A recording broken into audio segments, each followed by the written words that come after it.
Programang ito ay rated SPG. Striktong patnubay at gabay ng magulang ang kailangan. Maaaring may masiselang tema, lengguwahe, karahasan, sexual, horror o droga na hindi angkop.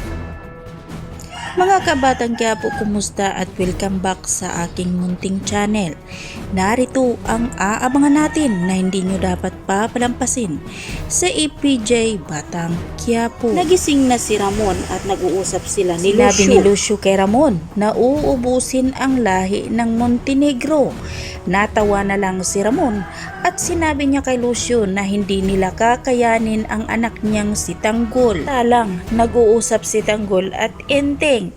Nagplano si Tanggol na kailangan niyang mahanap ang kanyang ama na si Ramon para iligtas ito. Sa kalagayan naman ni Ramon, kahit nakatali pa ito, nakahanap ito ng paraan para makakuha ng armas at isa-isa niyang binaril ang nagbantay sa kanya. At dito na siya hahanap ng paraan para matakasan niya ang grupo ni Lucio. Sa kabilang banda, dumating si Dimple sa kanyang meet up na si Rocky Boy. Dating ni Dimple sa kwarto, agad siyang tinulak ni Rocky Boy sa kama. Gulat at nagalit si Dimple kay Rocky Boy dahil hindi nga daw ito kasali sa pinag-usapan nila. Agad na sinipa ni Dimple si Rocky Boy at nagmamadaling tumakas. Ngunit nahabol pa rin siya ni Rocky Boy, kaya agad ngang pinagsusuntok ni Rocky Boy si Dimple hanggang sa mahimatay ito at pinagsamantalahan. Tagpuan na lang si Dimple na walang malay at agad naman itong dinala sa hospital. Pura namang pag-alala ni Linda sa kalagayan ni Dimple.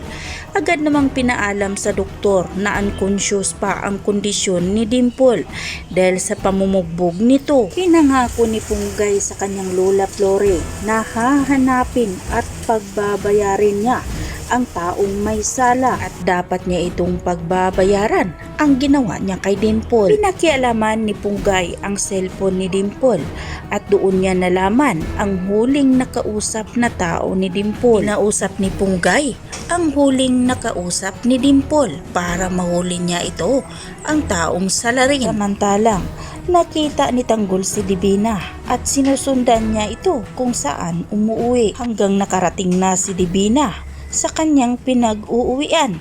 Nagulat na lang siya na may sumusunod sa kanya. Agad niyang inutusan ang kanyang tauhan na tingnan kung sino ang sumusunod sa kanya. Gulat at natakot si Divina nang makita niyang si Tanggol pala ang sumusunod sa kanya.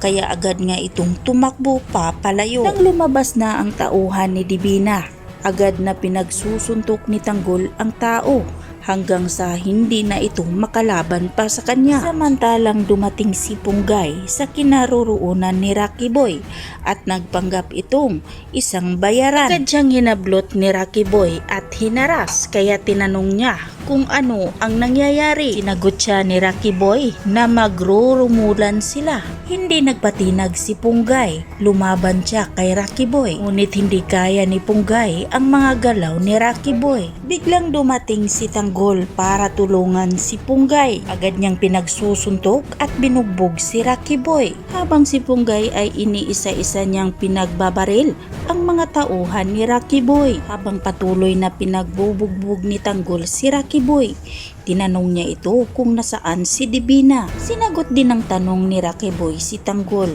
kung bakit nga daw ito hinahanap. Sabi ni Tanggol, kaya niya hinahanap si Divina dahil malaki ang atraso sa kanya at walang tigil na pamumugbog ni Tanggol kay Rocky Boy. Humanap ng paraan si Punggay para makatakas. Kaya nang makita niya na isang bintana, doon na siya tumalon. Ngunit hindi pa rin siya tinigilan na sinusundan ng mga tauhan ni Rocky Boy. Biglang dumating si Tanggol na nakamotor. Agad niyang sinabi kay Punggay na sumakay. Mabilis na nakaakyat si Punggay sa motor ni Tanggol.